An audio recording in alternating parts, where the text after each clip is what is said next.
मंच पर सह-अध्यक्ष के रूप में आसीन भागवत ढकाल जी और मेरे विद्यार्थी आदमी डॉक्टर अविनाश सिंह जी, विनोद, पद्मजा, इक्ष्वाकु एवं कार्यवाहक प्राचार्य विजय चौधरी जी, शोध वाचन करने वाले शोधार्थी मित्रों, प्रिय विद्यार्थियों, मीडिया से आए हुए कर्मी,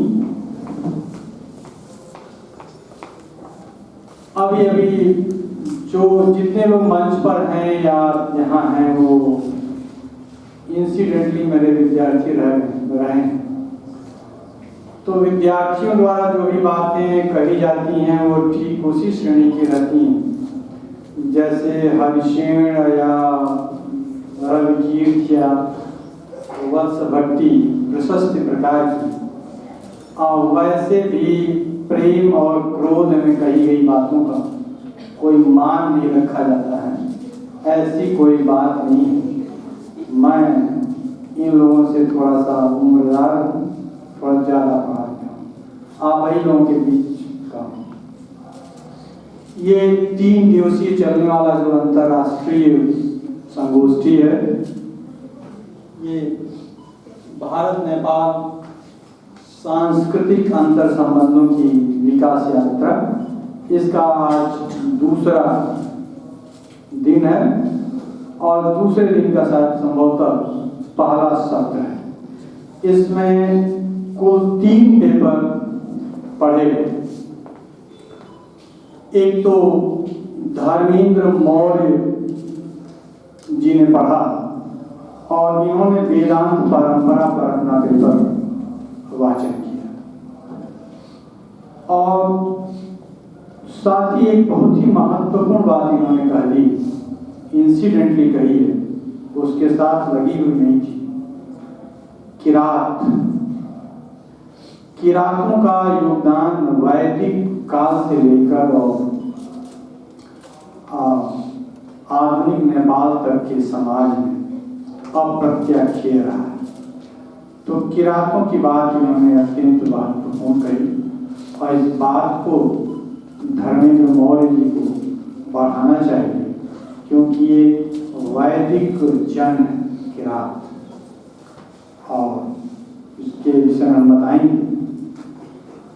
दूसरा पेपर डॉक्टर कुंवर रणंजय सिंह जी ने पढ़ा और इन्होंने हठ योग पर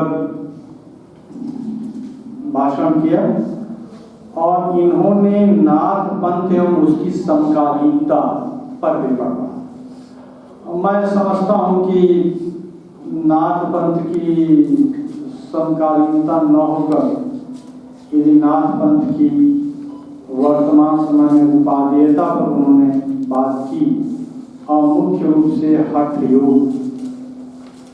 योग जो पहले से चला आ रहा योग है, उसमें महायोगी गोरखनाथ जी ने हठ योग एक नया जोड़ा, वो भी पतंजलि के महाभाष्य में 2nd सेंचुरी BC के ग्रंथ में मिलता है।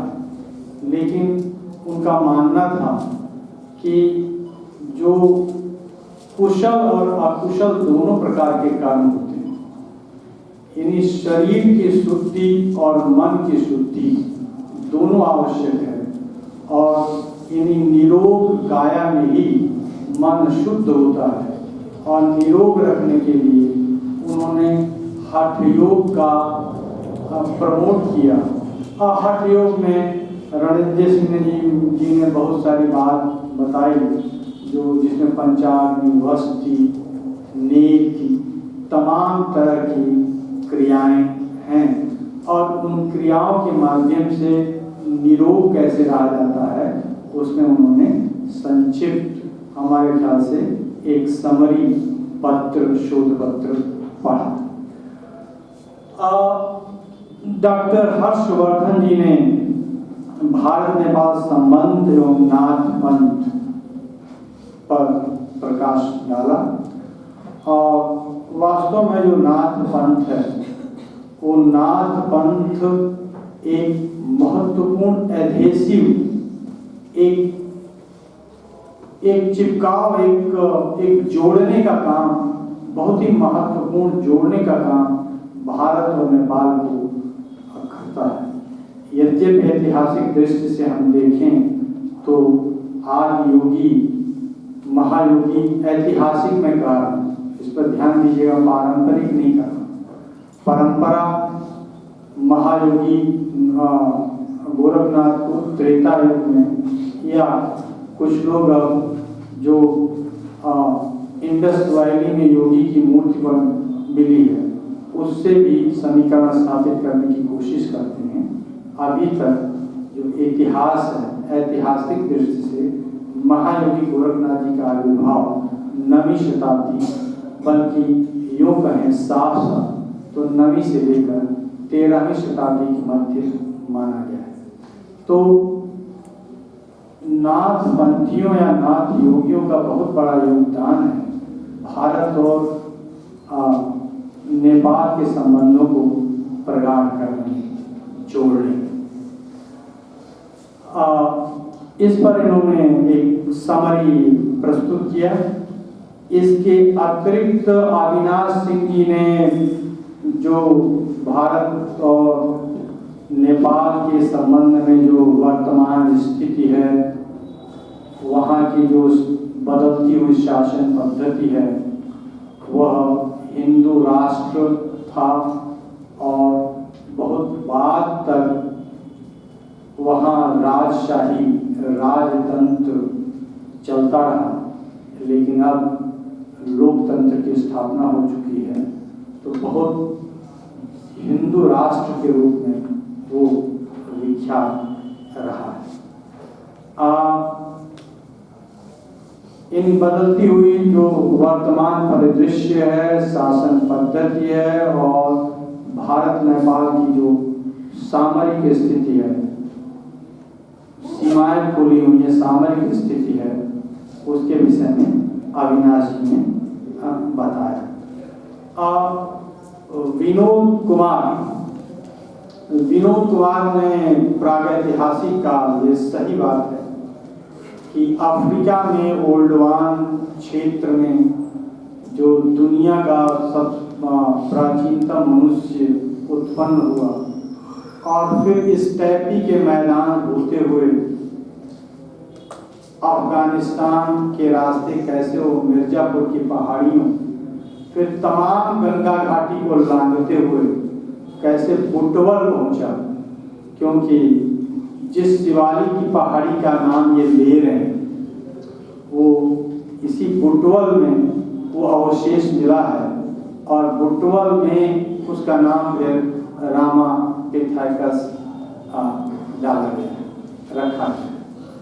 तो इन्होंने एक प्रागैतिहासिक काल से कनेक्टिविटी का एक सूत्र बताया विद्यार्थी विनोद कुमार ने।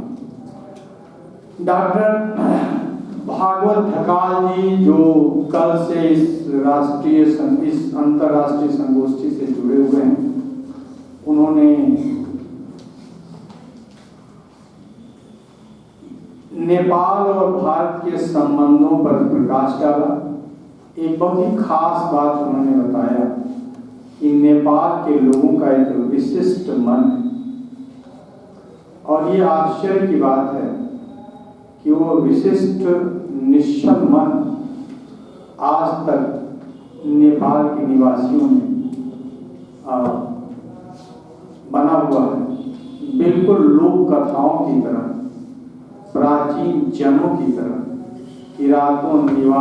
किरातों, निषादों और निवार जनों की तरह वो निश्चल मन आज तक बना हुआ है। भागवत ढकाल जी ने जो यहाँ शोध पत्र पढ़े गए और विशेषकर शोधार्थियों को एक प्रेम पूर्ण झिड़की भी दी और इस झिड़की में, इस थोड़े से दिए गए तनाव में मैं उनके साथ खड़ा हूं। साथ इसलिए खड़ा हूं कि सचमुच शोधवाचन में मुझे या अविनाश जी को परसों पता चला होगा या मुझे परसों कहा गया, लेकिन जिन शोधार्थियों को शोध पत्र वाचन करना था उन्हें तो महीनों से पता है ना कि यहाँ अंतर्राष्ट्रीय संगोष्ठी होनी है और इस विषय पर होना है, तो उन्हें गंभीरतापूर्वक तैयार करना चाहिए था। और जिस तरह से उन्होंने बताया कि रेफरेंसेस के साथ और जो की वर्ड के साथ, क्योंकि ये अंतर्राष्ट्रीय संगोष्ठी है, अंतर्राष्ट्रीय मानकों के अनुरूप शोध पत्र वाचन होना चाहिए। ये भी है कि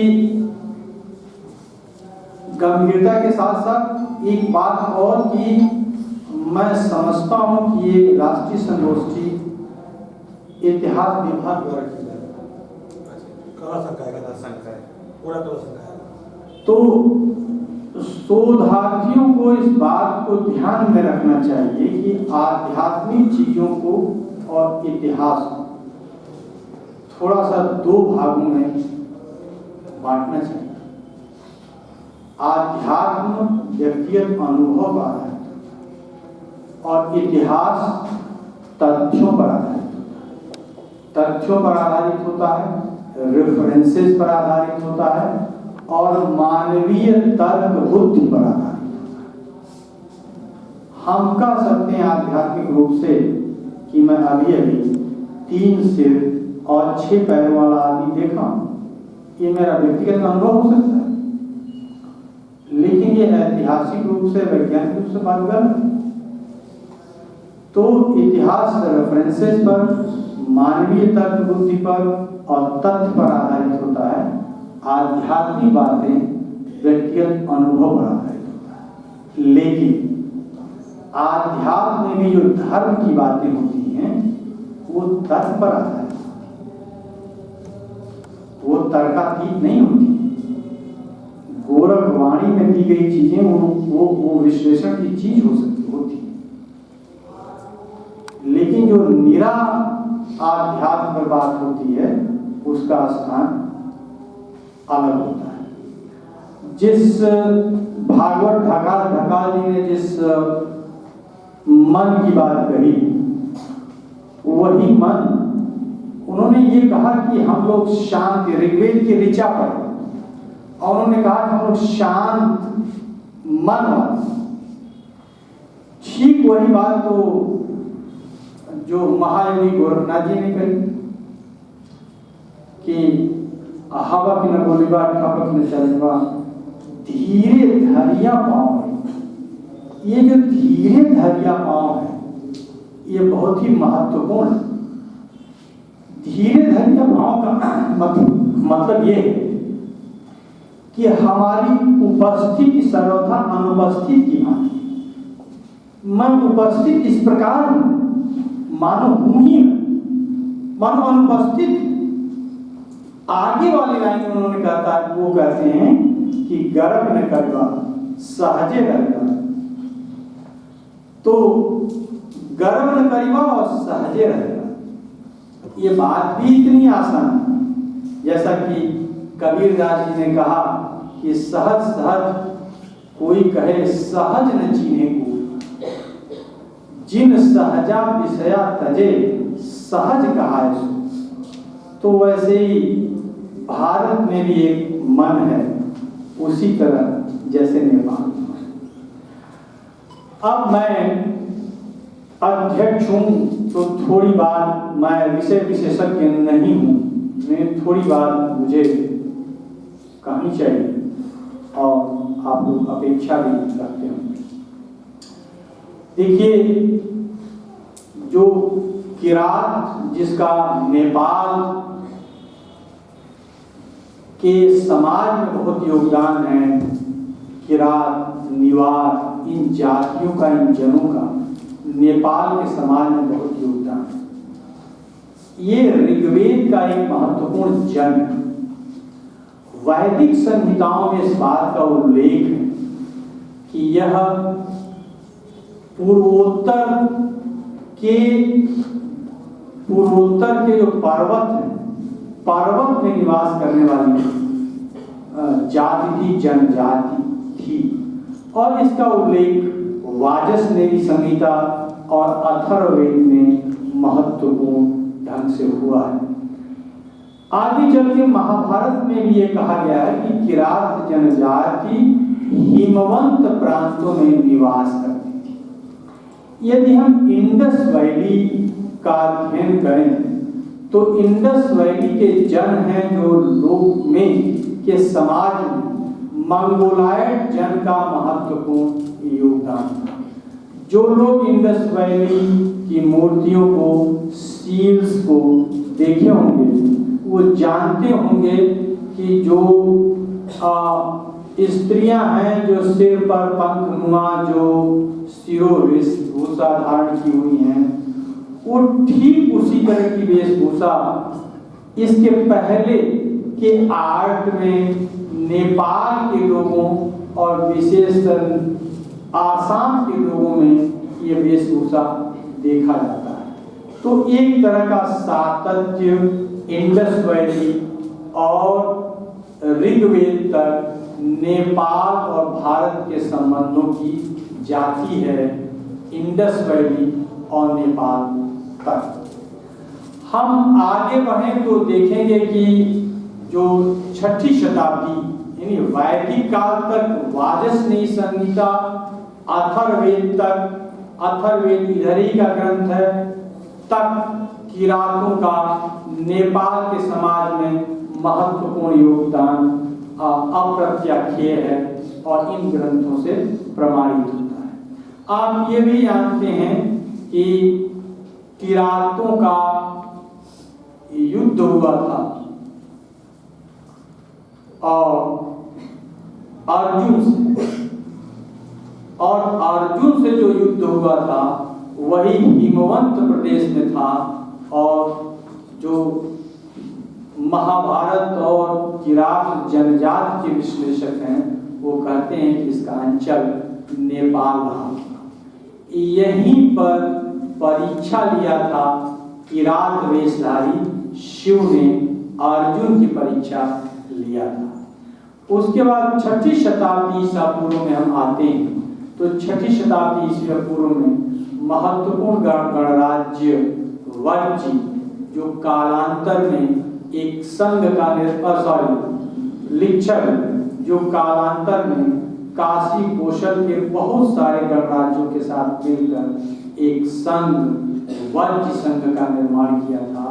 और इसके साथ भी वज्जियों के साथ भी मगध का वैवाहिक संबंध था और बाद में थोड़ा तनावपूर्ण संबंध भी अजातशत्रु के काल में हुआ। आगे बढ़ते हैं तो हम अशोक, मौर्य सम्राट अशोक की पुत्री चारुमती का विवाह। अशोक ने अपनी पुत्री चारुमती का विवाह नेपाल के किसी युवक से जो पर्वतीय प्रांत का युवक था उससे किया था सम्राट अशोक। दो अभिलेख जो भगवान बुद्ध से संबंधित हैं, उनके उद्भव से संबंधित हैं, लुम्बिनी और निंगाली सागर। ये दोनों अभिलेख नेपाल में हैं। भगवान बुद्ध का संबंध नेपाल से है क्योंकि उनकी जन्मभूमि नेपाल में ही उनकी जन्मभूमि और बहुत सारे बाल व्यवस्था का क्रीड़ा उन्होंने नेपाल की भूमि में कर। ये मैं जो कह रहा हूँ नेपाल, ये गलत कह रहा हूँ क्योंकि दो भारत है। एक तो सांस्कृतिक भारत, जो भी भारतीय उपमहाद्वीप है वो भारतीय उपमहाद्वीप एक सांस्कृतिक जोन, एक सांस्कृतिक कलेवर में बंधा हुआ है और वो अफगानिस्तान से लेकर दक्षिण जलनिधि तक और पश्चिमी जलनिधि से लेकर और नेपाल और लद्दाख के सीमाओं तक वो है। सीमाओं तक है। तो ये एक सांस्कृतिक भारत है, लेकिन इतिहास के साथ सीमाएं बदलती रहती हैं और इतिहास में कई तरह के तनाव, युद्ध और संधियां भी होती रहती हैं। इसलिए मैं ऐतिहासिक रूप से नेपाल आधुनिक संदर्भ के आधार पर कह रहा हूँ, नहीं तो नेपाल और भारत एक ही थे, सीमाएं एक ही थी। जैसा कि पूर्व वक्ताओं ने सभी ने हमारे ख्याल से कल ही से ये हो रहा होगा कि संस्कृति हमारी एक है, धर्म एक है, रोटी बेटी का संबंध है, इत्यादि इत्यादि। तो सम्राट अशोक 20वें वर्ष शासन के लुम्बिनी आया था और लुम्बिनी के लोगों का, यानी नेपाल के लोगों का आने के उपलक्ष्य में भगवान बुद्ध के जन्म स्थान होने के उपलक्ष्य में उसने 8वां भाग कर दिया। क्या कहा गया? उबलिके कटे 8 भागिए छ। उबलिके, बलि खत्म कर दिया। 2 प्रकार के टैक्स थे, एक बलि जो एक रिलीजियस या इर्रेगुलर टैक्स था और दूसरा भाग जो कि रेगुलर या रेवेन्यू टैक्स था।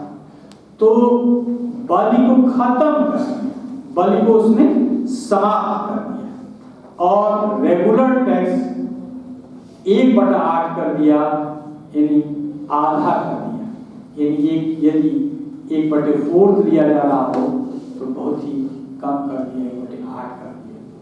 तो और वहां पर एक दृढ़ 4 दीवारी का निर्माण कराया, वहां बहुत सारे स्तूपों का निर्माण कराया। निंगाली सागर जो नेपाल में है, अशोक 2 बार गया था, 2 बार वहां अशोक गया था। कुषाणों का क्या संबंध था ठीक हम नहीं कर सकते, लेकिन इतना अवश्य है कि नेपाल से कुषाणों की मुद्राएं प्राप्त, खास तौर से बंगाल और नेपाल से जो कनिष्क प्रथम की मुद्राएं वहां से प्राप्त हुई हैं। तो ऐसा समझा जा सकता है रिमोट संबंध ही सही, रिमोट रिलेशन ही सही, लेकिन कुषाणों का भी संबंध रहा होगा। उसके बाद हम आते हैं गुप्तों पर। यदि आते हैं तो आप समझिए कि गुप्तों की चंद्रगुप्त प्रथम का जो एक का विवाह हुआ था लिच्छवी राजकुमारी से हुआ था और उसकी मुद्रा है चंद्रगुप्त कुमार देवी प्रकार की मुद्रा। ये उस मुद्रा पर पूर्व भाग पर चंद्रगुप्त और कुमार देवी का अंकन है और दोनों का नाम आमतौर पर भारतीय मुद्राओं पर रानियों का नाम नहीं होता, केवल सातवाहनों की शातकर्णी प्रथम की मुद्रा पर नागनिका और शातकर्णी की मुद्रा का अंकन होता रहा है। इसके बाद ये चंद्रगुप्त प्रथम और कुमार देवी का अंकन मुद्रा के पूर्व भाग पर, मुद्रा का मतलब है एक महत्वपूर्ण दस्तावेज, उस महत्वपूर्ण दस्तावेज पर यह है। सबसे महत्वपूर्ण बात यह है कि पृष्ठभाग पर लिच्छवया, गुप्तों की मुद्रा उस पर पृष्ठभाग पर लिच्छवया, इस आधार पर लोगों ने कहा। और समुद्रगुप्त को प्रयाग प्रशस्ति ही नहीं, उसके उत्तराधिकारी जितने भी हों, यहाँ तक कि चंद्रगुप्त द्वितीय की पुत्री प्रभावती गुप्ता की के पूना और रिद्धपुर ताम्रपत्र पर ये लिखा हुआ है कि समुद्रगुप्त को लिच्छवी दौहित्र कहा गया। लिच्छवी दौहित्र कहा गया है। बहुत कंट्रोवर्सी ये भी है कि ये मुद्रा समुद्रगुप्त द्वारा चलाई गई थी समुद्रगुप्त विधिक दृष्टि से द्वामुष्यायण एंशिएंट लॉ के अनुसार उसे कहते हैं।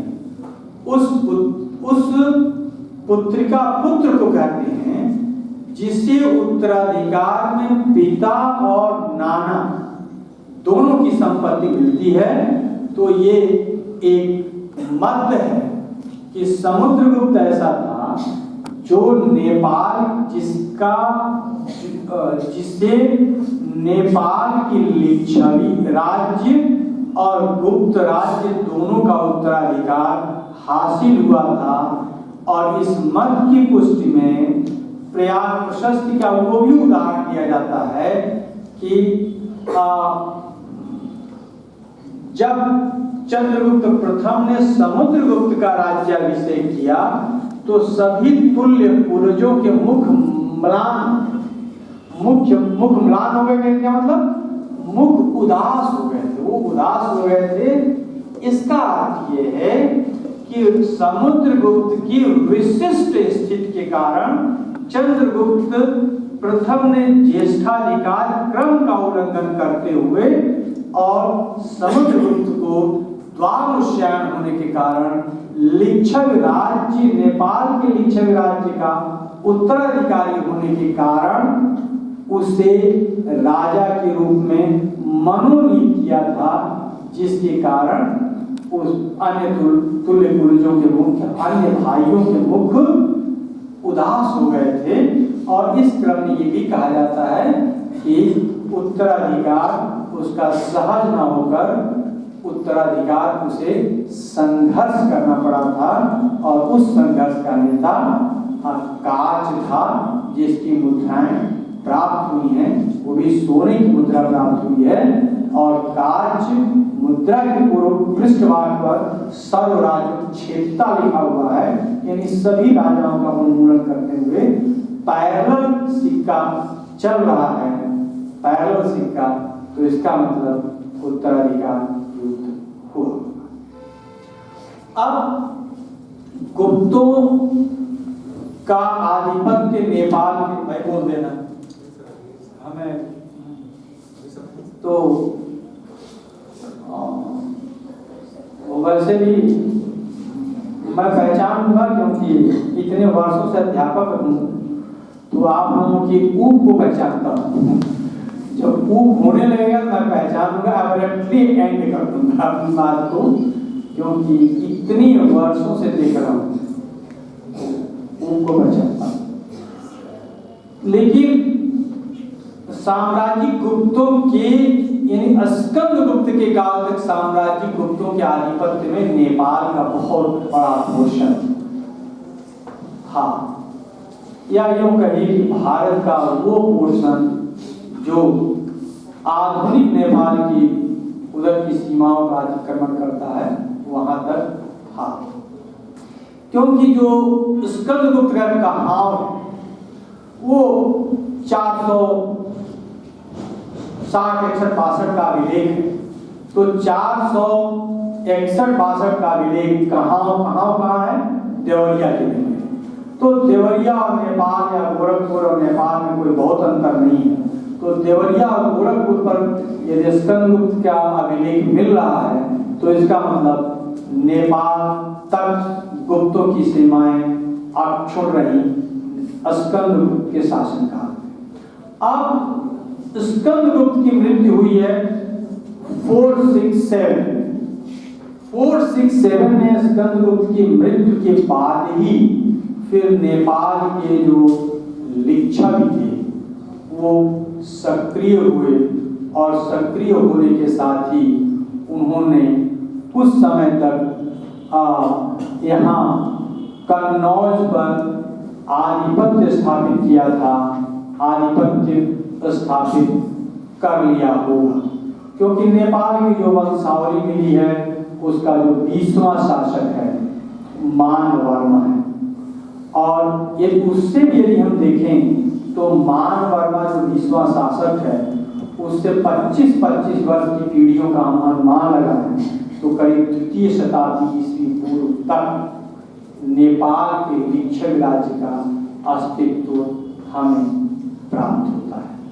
तो नेपाल के लिच्छवी राजवंश जो मान वर्मा है उसका अभिलेख जो पशुपतिनाथ मंदिर अभिलेख है उसमें मिले हुए अभिलेख से ज्ञात होता है कि नेपाल में लिच्छवी राजवंश की स्थापना सुपुष्प वर्मा ने की थी। सुपुष्प वर्मा पहला लिच्छवी राज्य की लिच्छवी राज्य का स्थापना करने वाला सुपुष्प वर्मा था। और जो मान वर्मा का जो पिता था वो धर्मदेव था।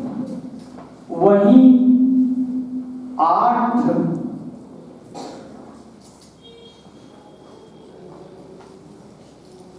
अभी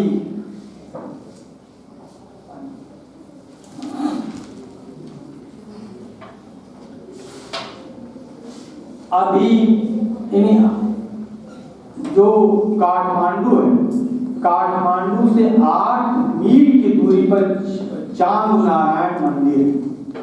और चांग नारायण मंदिर में जो अभिलेख मिला है उस अभिलेख से ये पता चलता है कि उसका पिता जो था वो धर्मदेव था और धर्मदेव उसका पिता था।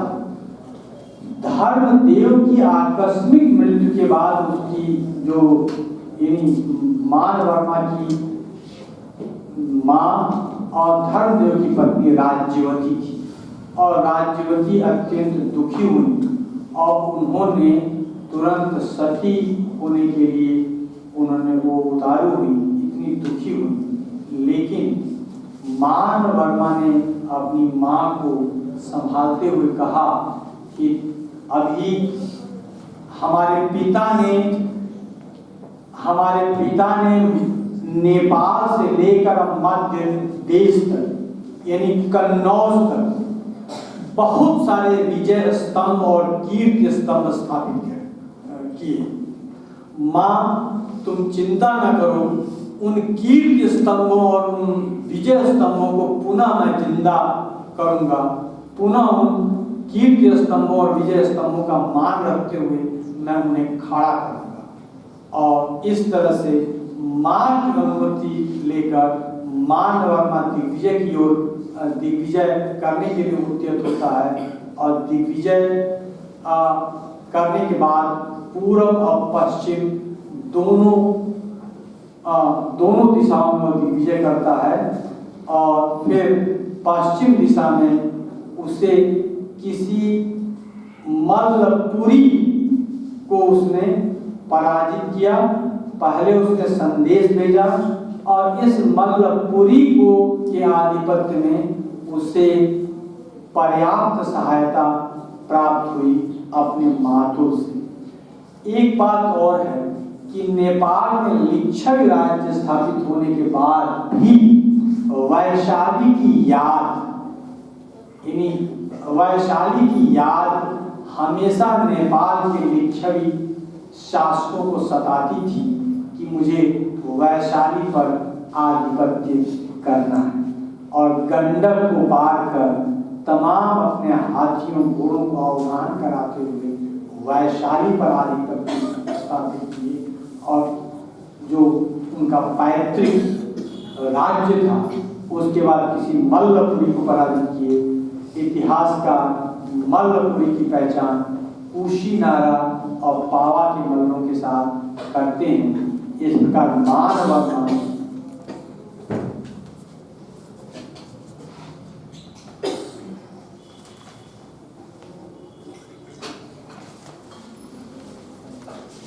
प्रकार मान वर्मा का आधिपत्य इधर कुशीनगर और मालवा क्षेत्र पर हो गया। यह वही समय था जब गुप्तों का अवसान हो गया था। स्कंदगुप्त के बाद गुप्तों का अवसान हो गया था। मान वर्मा के बाद वसंत देव, वामदेव और गणदेव, और गणदेव के बाद फिर शिवदेव प्रथम शिवदेव प्रथम के बाद पुनः मौखरियों का उभार शुरू हुआ। और मौखरियों का उभार किसके नेतृत्व में हुआ? वो ईशान वर्मा के नेतृत्व में हुआ। आप जानते हैं कि उत्तर गुप्त और मौखरी दोनों साम्राज्यिक गुप्तों के सामंत थे। तो उत्तर गुप्त और मौखरी पुनः साम्राज्यिक गुप्तों के ध्वंसावशेषों पर अपना अपना साम्राज्य खड़ा करने को उद्यत हुए, जिसमें ईशान वर्मा आगे बढ़ते हुए कन्नौज और मगध दोनों क्षेत्रों पर स्थापित अपने को कर लिया। और यद्यपि उनका प्रतिद्वंदी कुमारगुप्त और महासेनगुप्त तक के बराबर लगे रहे, लेकिन अंतिम उत्तर गुप्त शासक आदित्य सेन को अंततः मगध से निकालकर और हर्ष का बादशाह माधव गुप्त कन्नौज में स्थापित हुए। इस तरह से मौखरियों के दो केंद्र स्थापित हुए, कन्नौज और मगध, जिसके परिणाम स्वरूप जो लिच्छव थे उनको पुनः एक बार मौखरियों की, क्योंकि साम्राज्यिक गुप्तों के उत्तराधिकारी के रूप में मौखरी आए, तो मौखरियों को की अधीनता स्वीकार करनी पड़ी। आप सब जानते हैं ये सुविदित तथ्य है कि कालांतर में थानेश्वर और कन्नौज के साथ वैवाहिक संबंध हुए और हर्ष यानी थानेश्वर का राज्य कन्नौज में स्थापित हुआ और कन्नौज और ये एक में मिल गए, यानी एक सत्ता के अंतर्गत आ गए। कन्नौज और थानेश्वर वो था पुष्यभूति, और हर्ष के आने तक पुनः दो सत्ता का केंद्र हो गया। कन्नौज पर शासन स्थापित हुआ पुनः नेपाल के लिच्छवियों का।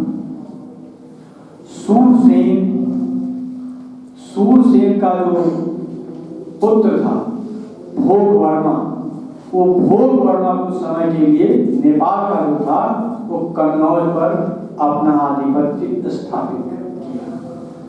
अब